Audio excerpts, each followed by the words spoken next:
من الشيطان الرجيم بسم الله الرحمن الرحيم يسألونك عن الأهلة قل مواقيت للناس والحج صدق اللہ العظیم۔ دوستو، دین اسلام یہ زندگی کا مکمل دستور العمل ہے۔ انسان کے پیدا ہونے سے بھی پہلے کے احکام بیان کیے جاتے ہیں۔ انسان کے پیدا ہونے سے بھی پہلے کے، جی ہاں، یعنی جب تم اپنی بیوی سے ہم بستری کرو تو کپڑے اتارنے سے پہلے ایک دعا پڑھو،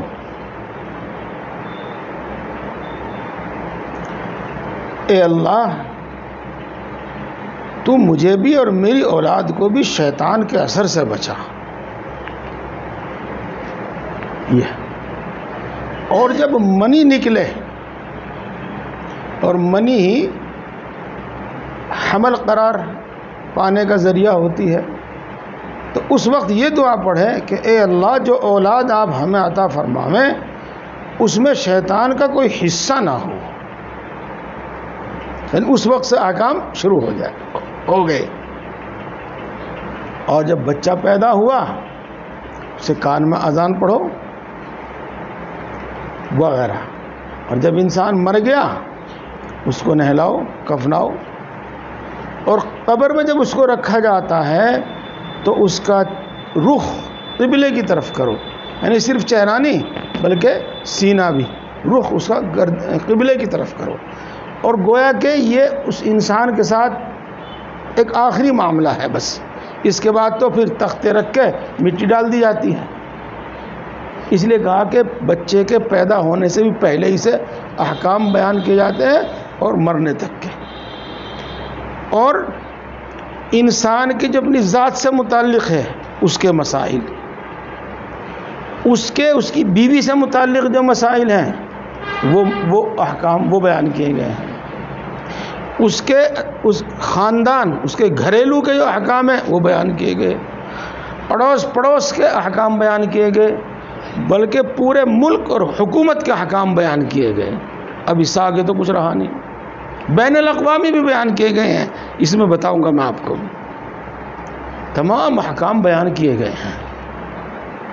یہ اب ہم جتنا اس کو جانیں سمجھیں اور جتنا اس کو ہم اپنی زندگی میں نافذ کریں اور جتنا ہم اس کو دوسروں تک پہنچا کر دوسروں کو اس پر عمل کرنے کے لیے آمادہ کریں، اتنا اسلام پھیلے گا اور اتنی ہی ہماری عزت اور ہمارا غلبہ ہوگا۔ اور جب یہ اسلام سکڑتا مسجد تک رہ جاوے تو بس ہمارا غلبہ، ہماری عزت، ہمارا مرتبہ اور مقام بھی سکڑ گیا۔ ہماری ذات تک محدود رہ جاوے تو ہمارا مرتبہ مقام، ہماری عزت اور سکڑ گئی۔ امید ہے کہ میری بات آپ کو اچھی طرح سمجھ میں آئی ہوگی۔ پہلے میں آیت شریفہ کا ترجمہ کرتا ہوں اور اس کے متعلق پھر دوسری باتیں بتاؤں گا۔ اور میں نے یہ بات آپ کو اس لیے بتائی ہے کہ میرے بھائی آج کل دین کی بات اسی کو سمجھتے ہیں جس میں جنت کا جہنم کا ذکر ہو، سن کے خوب رونا آوے یا دل سن کے خوب مزہ آوے، دل میں رقت پیدا ہو، انہی کو سمجھتے ہیں۔ نہیں بھائی، سب احکام جانو اور جس کا موقع ہو اس پر عمل کرو، جب جس کے پر عمل کرنے کا وقت آوے اس پر عمل کرو۔ یہ لوگ آپ سے نئے چاند کا گھٹنے بڑھنے کی وجہ معلوم کرتے ہیں، تو آپ ان کو بتا دیجئے گا کہ وہ لوگوں کے معاملات اور حج کے اوقات مقرر کرنے کے واسطے ہے۔ ترجمہ تو دوستو یہی ہے، اس سے پوری بات آپ کی سمجھ میں نہیں آ پاوے گی۔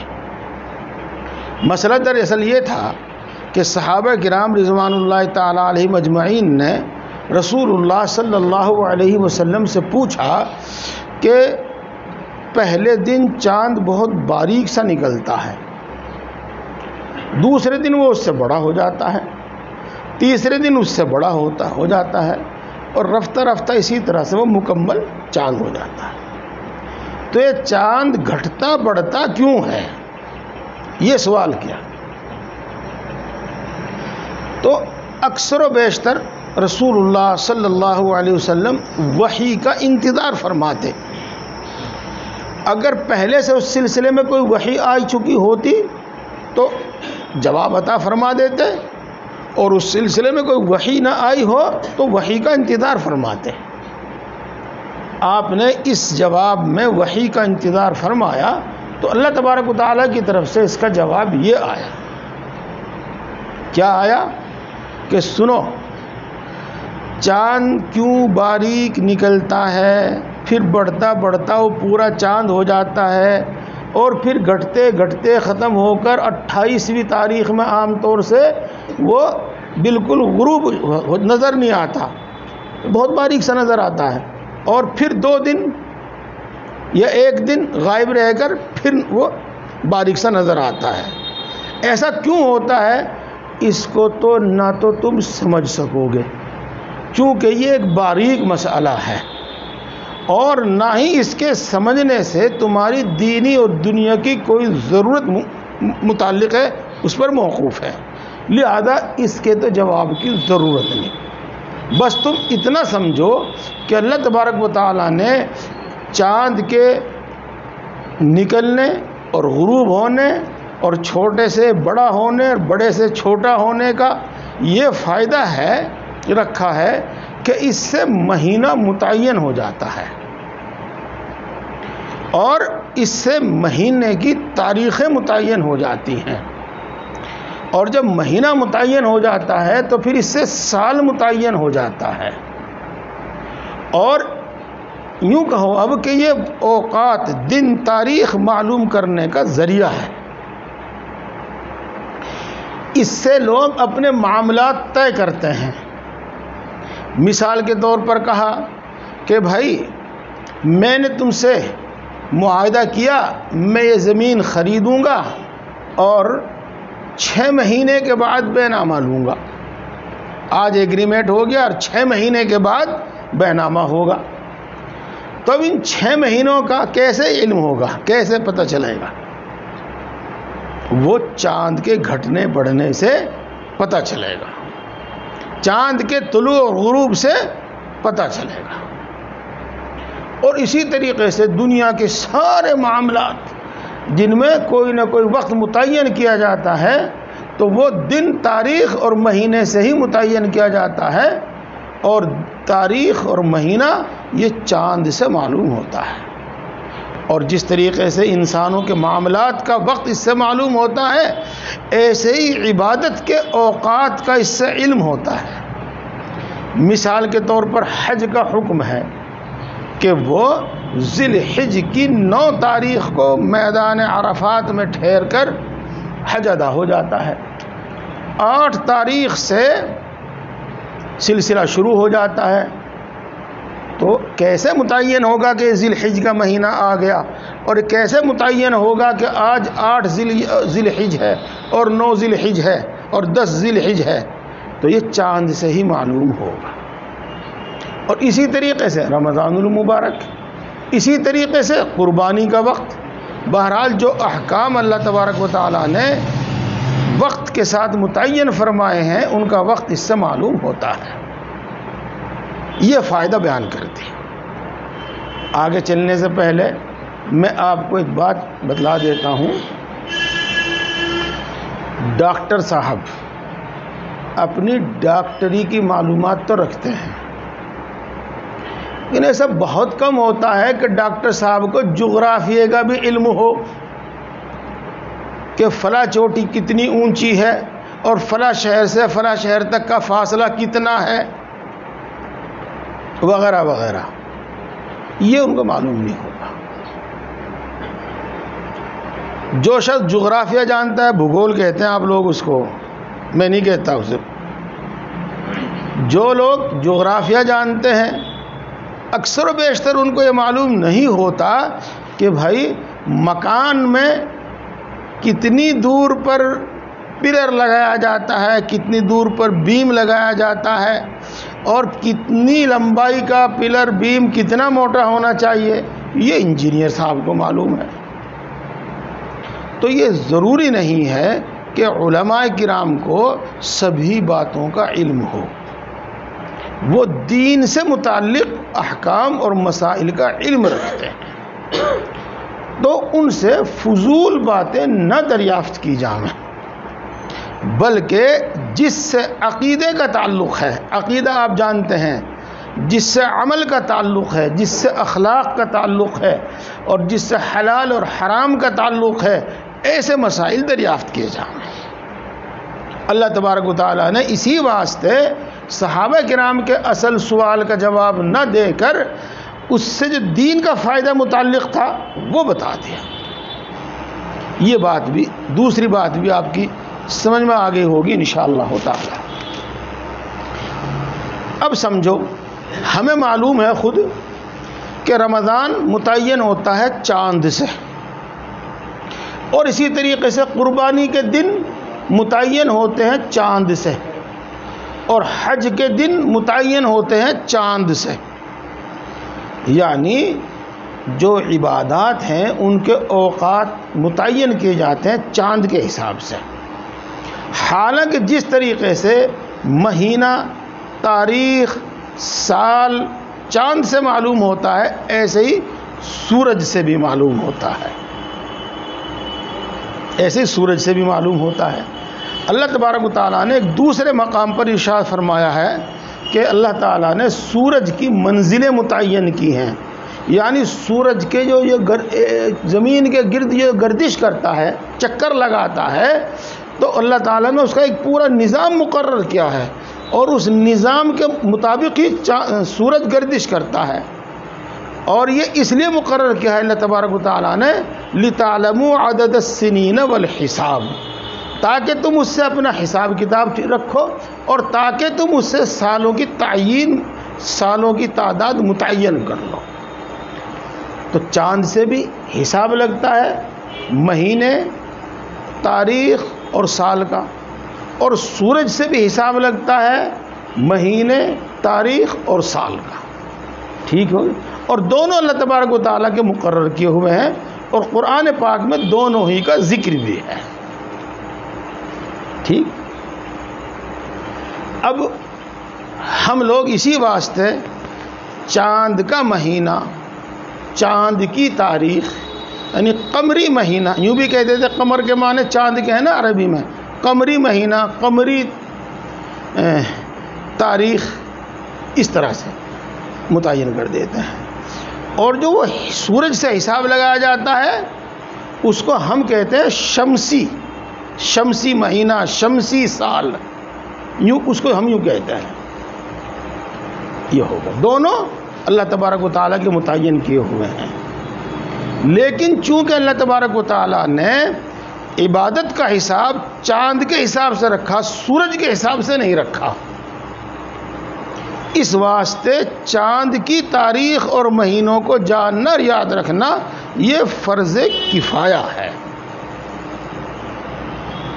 اور اسی کے ساتھ ساتھ صحابہ کرام رضوان اللہ تعالی علیہم اجمعین نے جب اپنا کیلنڈر بنایا، کیلنڈر تو آپ سمجھتے ہی ہیں، کیلنڈر بنایا، تو اس کا حساب رسول اللہ صلی اللہ علیہ وسلم کی پیدائش کے دن سے نہیں لگایا، جیسا کہ انگریزوں نے حساب حضرت عیسیٰ علیہ السلام کی پیدائش کے دن سے لگایا،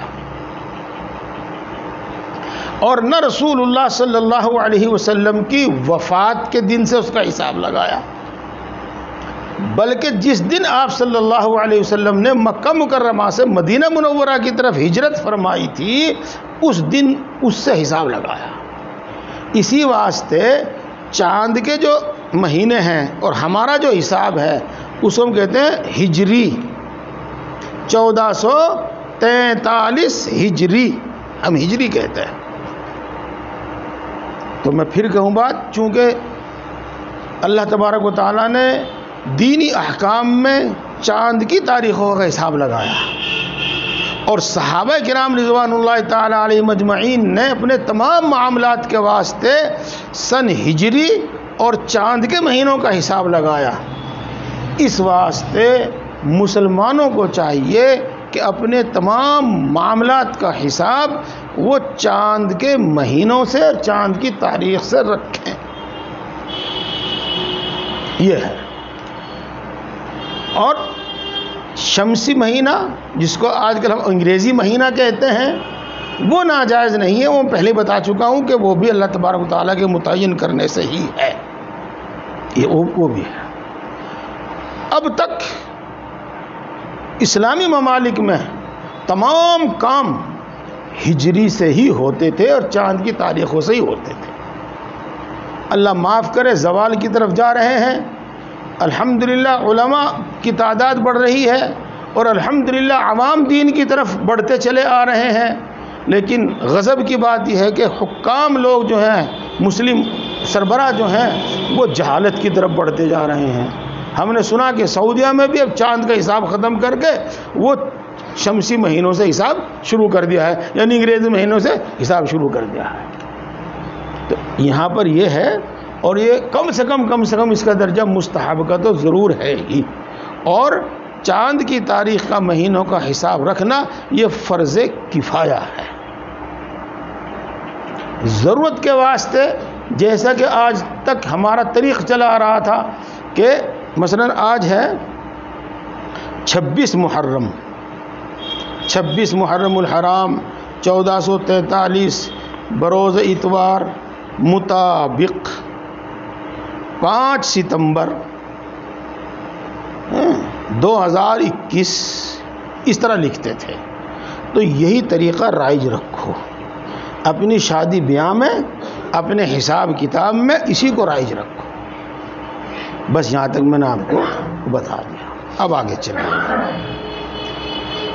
وَلَيْسَ الْبِرُّ بِأَن تَأْتُوا الْبُيُوتَ مِنْ ظُهُورِهَا وَلَكِنَّ الْبِرَّ مَنِ اتَّقَى وَأْتُوا الْبُيُوتَ مِنْ أَبْوَابِهَا وَاتَّقُوا اللَّهَ لَعَلَّكُمْ تُفْلِحُونَ۔ اس کو میں پہلے سمجھاؤں پھر ترجمہ کروں گا۔ دین میں شیطان کے اثر سے جہالت کی بنا پر نئی باتیں داخل ہوتی رہتی ہیں، انہی کو ہم رسم بھی کہتے ہیں اور انہی کو ہم بدعت بھی کہتے ہیں، اور رسم اور بدعت یہ دین کا سب سے بڑا دشمن ہے۔ اس سے زیادہ تفصیل میں اس وقت اس کی نہیں کرتا۔ حضرت ابراہیم علیہ السلام کے زمانے سے مستقل طور پر حج ہوتا چلا آ رہا ہے، اور عرب اس دوران میں یعنی حضرت ابراہیم کے بعد سے حضور اکرم صلی اللہ علیہ وسلم تک بھی حج کرتے رہے، لیکن انہوں نے اس میں بہت ساری خرافات داخل کر لی تھی، جن کا ذکر انشاءاللہ آگے بھی آئے گا، اور ایک بات کا یہاں بھی ذکر ہے، اور وہ یہ ہے کہ جب وہ احرام باندھ کر حج کے لیے نکل جاتے تھے تو پھر وہ حج مکمل کرنے تک اپنے گھر نہیں آتے تھے۔ یہ قید بھی فضول تھی، احرام کی حالت میں اپنے گھر اپنے کمرے میں آنے میں کوئی حرج نہیں ہے، اور اگر ان کو کوئی شدید ضرورت لاحق ہوتی تھی تو وہ اپنے گھر میں دروازے سے نہیں آتے تھے، بلکہ مکان کی پیٹھ سے چھت پشت کی طرف سے آتے تھے، چاہے تو اس طرح پر کہ بھئی مکان کی پیٹھ پر، مکان کی پشت پر سیڑھی لگا کر چھت پڑھیں اور پھر چھت پہ سے ادھر اتر جاویں، یا اس طرح پر کہ مکان کی پشت کی طرف ایک نقب لگاتے، دروازہ کھولتے عارضی، اور اس سے مکان میں داخل ہوتے اور اسی سے نکلتے۔ تو چونکہ یہ بات نہ اللہ تبارک و تعالیٰ نے حج میں مقرر فرمائی ہے، متعین فرمائی ہے، نہ کسی نبی نے نہ کسی رسول نے اس کی تعلیم دی ہے، یہ محض ان کی اپنی من گھڑت بات تھی، تو اللہ تبارک و تعالیٰ نے حج کے باب میں لوگوں کی اس غلطی کی اصلاح فرمائی. اب ترجمہ سنیے، بات خود سمجھ میں آتی چلی جائے گی. اور یہ نیکی نہیں ہے کہ تم گھروں میں اس کی پیٹھ کی طرف سے آؤ. نیکی تو یہی ہے کہ آدمی اللہ کی نافرمانی سے بچے. اور تم گھروں میں ان کے دروازوں سے ہی آیا کرو. اور اللہ تبارک و تعالیٰ سے تمام احکام میں ڈرتے رہو. یقینی بات ہے کہ تم کامیاب ہو جاؤ گے. اب آگے چلیے. اور اگلی بات بالکل بے خوف ہو کر سنیے. کوئی ڈر نہیں ہے، نہ بیان کرنے والے کو کوئی ڈر ہے اور نہ سننے والوں کو کوئی ڈر ہو. اور وہ کیا؟ چونکہ یہاں معاملہ ہے ذکر ہے جہاد کا. اور آپ جانتے ہیں کہ جہاد پہ آج کل کتنی پینی نظر ہے. ہاں، لیکن کوئی حرج کی بات نہیں، آپ بالکل دھیان سے سنیے. ابھی آپ کے سامنے بیان کیا تھا میں نے کہ اسلام میں انسان کی اپنی ذات سے لے کر گھر، کنبے، قبیلے، خاندان، پورے ملک، حکومت اور بین الاقوامی تمام معاملات بیان کیے گئے ہیں. تو جس طریقے سے تمام حکومتوں میں ایک محکمہ ہوتا ہے جس کو کہتے ہیں محکمہ دفاع، جس میں جنگ کی جاتی ہے، جنگ لڑی جاتی ہے، اور اس کا مقصد ہوتا ہے تاکہ ملک کی سرحدوں کی حفاظت ہو اور باہر سے کوئی دشمن ہمارے ملک میں آ کر داخل نہ ہو جاوے اور ہمارے ملک کے کسی حصے پر وہ قبضہ نہ کر لے. ایک تو غرض ان کی یہ ہوتی ہے. ایک غرض یہ ہوتی ہے کہ ملک کے اندر جو منتخب حکومت ہوتی ہے اس کے خلاف کوئی بغاوت نہ کر سکے، ملک کو نہ توڑ سکے، وغیرہ وغیرہ. یہ غرض ہوتی ہے. بالکل انہی اغراض کے واسطے اسلام میں جنگ کے قاعدے قانون متعین ہیں اور اس کو اسلام میں جہاد کہا جاتا ہے. ابھی آپ اس آیت شریفہ میں سنیں گے، جہاد نہ تو زور زبردستی کسی کو مسلمان بنانے کے واسطے ہے، جہاد زور زبردستی کسی کو مسلمان بنانے کے واسطے نہیں ہے، اور نہ جہاد کسی پر غیر مسلم ہو کوئی بھی ہو نہ اس پر ظلم کرنے کے واسطے ہے، بلکہ جو غرض فوج کی اور جنگ کی آج بھی دنیا میں تمام حکومتوں کی ہے، وہی غرض جہاد کی بھی ہے، جیسا کہ ابھی میں نے آپ کو سمجھایا. یہ ہے. اور جس کا حاصل یہ ہے کہ جہاد مقرر کیا گیا ہے ظلم کو رفع کرنے کے لیے، ظلم کو دور کرنے کے لیے. دوسرے الفاظ میں یوں کہہ لو، جہاد مقرر کیا گیا ہے مظلوموں اور کمزوروں کی مدد کرنے کے لیے.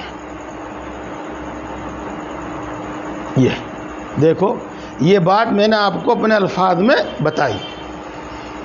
اب آپ کو میں کہتا ہوں کہ 17واں پارہ اقترب للناس حسابہم، اس کا جہاں سے چوتھا پاؤ شروع ہوتا ہے وہ دیکھنا.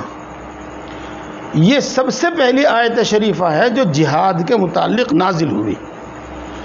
اذن للذین آ گیا بأنہم ظلموا، لوگوں کو قتال کی، جنگ کی، جہاد کی اجازت دے دی گئی اس سبب سے کہ ان پر برابر ظلم کیا جا رہا تھا. تو اس ظلم کو دور کرنے کے واسطے اب ان کو جہاد کی، قتال کی اجازت دے دی گئی. یہ معاملہ کیا ہے؟ معاملہ یہ ہے کہ رسول اللہ صلی اللہ علیہ وسلم نبوت کے بعد 13 سال مکہ مکرمہ میں ٹھہرے اور ان 13 سال میں خود رسول اللہ صلی اللہ علیہ وسلم پر اور آپ پر ایمان لانے والوں پر بے تحاشا ظلم کیے گئے. اور صحابہ کرام چونکہ عرب کے لوگ تھے اور لڑنا جنگیں کرنا ان کی فطرت میں داخل تھا، تو جب ان کو ستایا جاتا تھا، ان کے کسی آدمی کو ستایا جاتا تھا، تو وہ آ کر رسول اللہ صلی اللہ علیہ وسلم سے فرماتے تھے کہ ہمیں بھی جنگ کی اجازت دیجیے، چاہے آپ اس کو جنگ کہہ لو، چاہے آپ کو اس کو جہاد کہہ لو. تو اللہ کے رسول صلی اللہ علیہ وسلم ان کو منع کر دیتے تھے.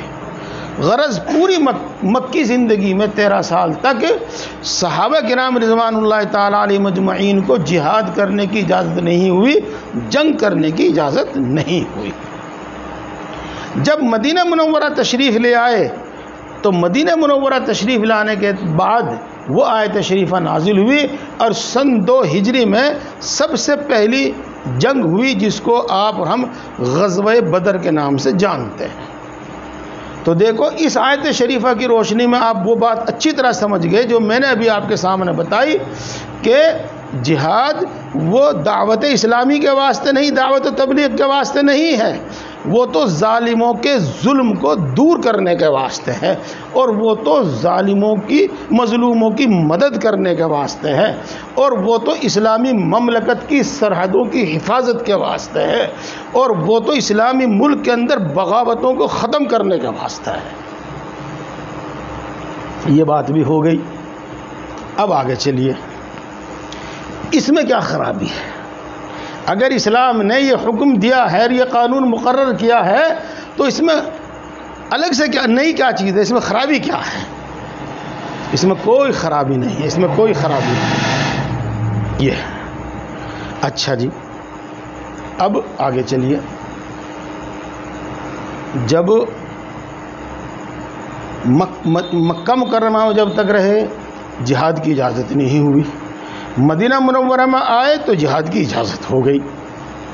یہاں پر آپ کے میرے ذہن میں سوال آ سکتا ہے کہ مکئی زندگی میں کیوں جہاد فرض نہیں ہوا اور مدنی زندگی میں جہاد کیوں فرض ہوا؟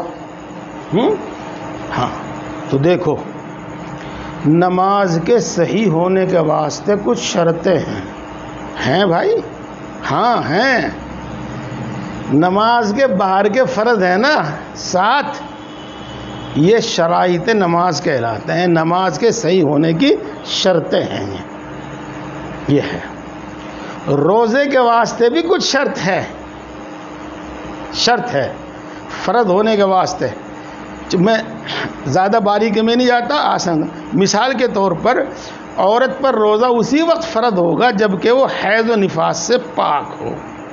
اگر وہ حیض و نفاس میں ہے تو اس وقت اس پر روزہ فرض نہیں ہے.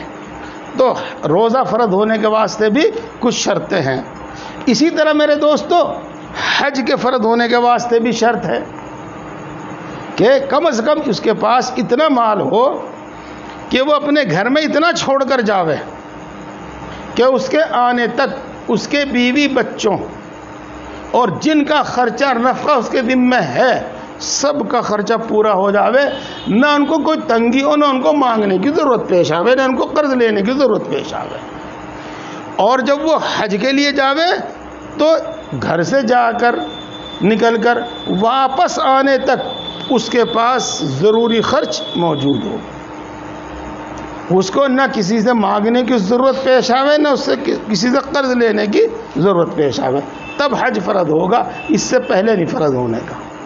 اس کے علاوہ اور بھی شرطیں، میں تو موٹی موٹی سی بات بتا رہا ہوں. تو میرے دوستو، جہاد کے فرض ہونے کے واسطے بھی کچھ شرطیں ہیں. اس میں سے ایک بڑی شرط یہ ہے کہ کسی علاقے میں مسلمانوں کی حکومت ہو، اور چاہے وہ بہت چھوٹا ہی علاقہ ہو، اور ان کا کوئی امیر ہو، خلیفہ بادشاہ ہو، اور اس کی ماتحتی میں اور اس کے حکم میں یہ جہاد کیا جاوے گا. مکے میں حکومت نہیں تھی اس لیے حج فرض نہیں تھا، وہ جہاد فرض نہیں تھا. مدینہ منورہ میں اپنی حکومت ہو گئی تھی، چاہے وہ جتنی چھوٹی تھی، جتنی کمزور تھی، لیکن اپنی تھی، وہاں جہاد فرض ہو گیا تھا. یہ جب یہ ساری تفصیل آپ کو معلوم ہو گئی، اب یہ بھی آپ کو معلوم ہو جائے گا، کسی کو پکڑ کے قتل کر دیا، کہیں بم پھوڑ دیا، کہیں کچھ کر دیا، کہیں کچھ کر دیا، یہ جہاد ہرگز ہرگز نہیں ہو سکتا، نہ یہ جہاد ہے، نہ یہ جہاد ہو سکتا، نہ یہ جہاد ہے۔ اگر کوئی اس کو جہاد نام رکھتا ہے تو وہ غلطی پر ہے، وہ غلطی پر ہے۔ یہ ہے جی معاملہ۔ یہ سب باتیں غالباً ضروری باتیں سبھی آ گئی، اگر کسی کو کوئی بات ذہن میں آوے کھٹکے تو پوچھ لیجیے گا۔ اب میں اس میں سے تھوڑا سا ترجمہ کرتا ہوں، باقی تفصیل انشاءاللہ پھر ہوگی، ویسے تو وقت ہو گیا۔ اور تم لوگ اللہ کی راہ میں لڑو ان لوگوں سے جو تم سے لڑتے ہیں، اور تم حد سے تجاوز نہ کرو، اور اللہ تبارک و تعالی حد سے تجاوز کرنے والوں کو پسند نہیں کرتا۔ دراصل یہ آیت شریفہ اس پس منظر میں ہے کہ آپ کو معلوم ہے حدیبیہ ایک واقعہ ہوا تھا، حدیبیہ میں صلح حدیبیہ، اس میں یہ معاہدہ ہوا تھا کہ اس سال تو مسلمان واپس چلے جائیں اور آئندہ سال آ کر عمرہ کر لیں۔ تو آئندہ سال جب رسول اللہ صلی اللہ علیہ وسلم اور صحابہ کرام رضوان اللہ تعالی علیہ مجمعین عمرے کے لیے تشریف لانے لگے مکہ مکرمہ، تو وہ ذی قعدہ کا مہینہ تھا۔ بات یہاں بھی لمبی ہو جائے گی، چلو باقی بات انشاءاللہ پھر بتا دوں گا میں آگے۔ وہ ذی قعدہ کا مہینہ تھا، اور آپ یہ سمجھو کہ اس وقت ذی قعدہ کے مہینے میں جنگ کرنا جائز نہیں تھا۔